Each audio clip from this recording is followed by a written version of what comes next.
Assalamualaikum warahmatullahi wabarakatuh. Jumpa lagi dengan para calon mahasiswa Indonesia tahun 2022. Saatnya kita harus fokus SBMPTN ya teman-teman. Tahun 2022 sudah di depan mata dan kita harus siap-siap dari sekarang. Saya akan mencoba membedah ya data keketatan prodi-prodi SBMPTN khususnya di ITS Surabaya tahun 2022.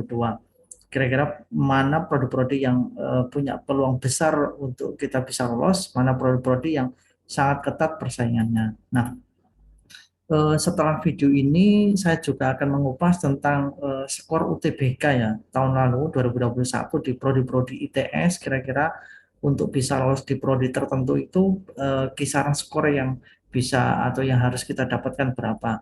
Untuk itu ikuti video berikutnya dan jangan lupa klik subscribe dan nyalakan tanda loncengnya sehingga kita tidak ketinggalan untuk bisa menyimak video berikutnya. Nah, tahun 2022 ITS itu paling tidak menerima sekitar 6 ribuan mahasiswa. Jalur SBMPTN itu 30% ya kuotanya. Kalau dihitung secara jumlah mahasiswa, paling tidak ada 1.800 mahasiswa yang bakalan masuk di jalur SBMPTN. Nah, keketatan itu apa sih sebenarnya? Keketatan itu adalah daya tampung atau kuota dibandingkan jumlah peminat kalikan 100%. Sebagai contoh misalnya ada prodi kedokteran gitu ya, punya daya tampung 50 tapi peminat 1.000, maka keketatan prodi ini itu 5% atau peluangnya untuk bisa diterima itu 5% saja. Nah, angka ini itu menunjukkan jika nanti semakin kecil angka keketatan, maka semakin tinggi persaingan atau peluangnya semakin kecil. Sehingga nanti kalau ada prodi angka keketatannya itu semakin mendekati angka 0, berarti prodi itu sangat-sangat tinggi persaingannya. Nah, kita akan buka ya prodi-prodi di ITS. Saya mulai dari prodi dari kelompok Saintek. Di klaster pertama ada prodi apa saja. Nah, ini ya. Yang pertama ini 5 prodi di klaster 1, Teknik Informatika, DKV, Arsitektur, Teknik Industri, dan Teknik Komputer. Ini 5 prodi di klaster 1 dengan keketatan antara 4 sampai 6. Ini menunjukkan bagaimana tingkat persaingannya itu kalau di bawah 10 itu berarti persaingannya masih sangat tinggi. Teknik informatika bayangkan peminatnya 2.000 lebih ya. Kemudian dari industri ini 1.000 lebih. Nah, ini menunjukkan bagaimana prodi ini sangat ketat dan persaingannya sangat tinggi. Klaster 1 ya.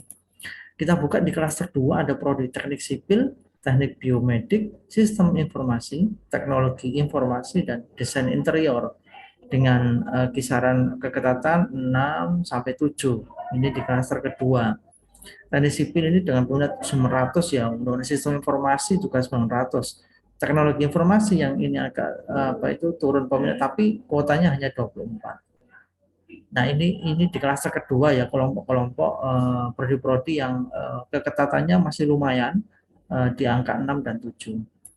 Masuk di klaster ketiga ada sains aktuaria, kemudian statistika, teknik mesin, teknik lingkungan, dan teknik perkapalan. Nah, ini sudah mulai ada di angka 9 dan 10, sudah mulai longgar, persaingannya sudah mulai agak tidak ketat ya, walaupun masih sangat tinggi, karena teknik mesin ini peminatnya 700, kemudian statistika 600 sekian. Jadi, tapi ini lebih longgar dibandingkan yang klaster 1 dan klaster 2.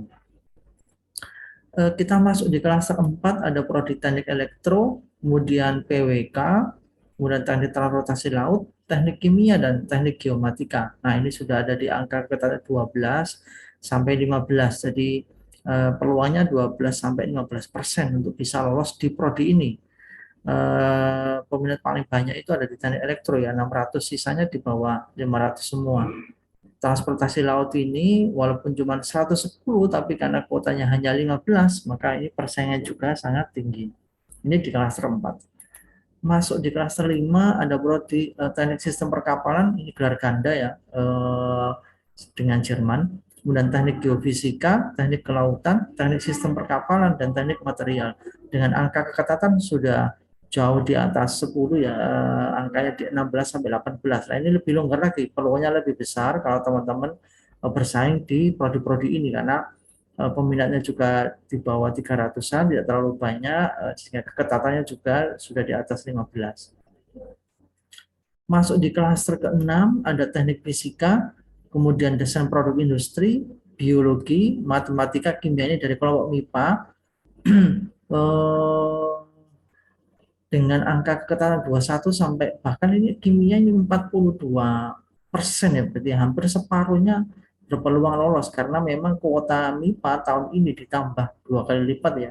Matematika dan kimia ini membuka 80 kursi. Jadi ini sangat besar sekali peluangnya teman-teman nanti yang akan memilih ITS sebagai kampusnya, pilihlah prodi-prodi yang ini karena ini keketatannya sudah agak longgar dan peluangnya lebih besar dibandingkan yang klaster-klaster sebelumnya. Di kelas ke-7 tersisa 3 prodi, ada prodi fisika, teknik lepas pantai, dan teknik pangan.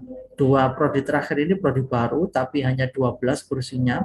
Yang fisika ini bahkan 46% ya keketatannya, jadi ini peluangnya sangat tinggi sekali untuk bisa lolos di jalur SBMPTN. Ini yang di kelompok saintek. Masuk di kelompok sosum, di ITS itu hanya ada 2 prodi di sosum ya. Yang pertama manajemen bisnis dan studi pembangunan. Dari sini data kelihatan keketatannya yang manajemen bisnis sangat tinggi ya, 5,83, kuotanya 42, peminat 720, sedangkan yang studi pembangunan ini lumayan longgar, 15% peluangnya, peminatnya hanya 198 dengan kuota 30. Nah, ini semua teman-teman bisa jadi pandangan, bisa jadi referensi, rujukan, kira-kira cocoknya atau tepatnya supaya peluang besarnya diterima itu pilih prodi yang mana. Baik, eh, jangan lupa setelah video ini kita akan membahas tentang berapa skor UTBK untuk bisa lolos di prodi-prodi SBMPTN. Untuk itu ikuti video berikutnya, tetap semangat, sampai ketemu. Wassalamualaikum warahmatullahi wabarakatuh.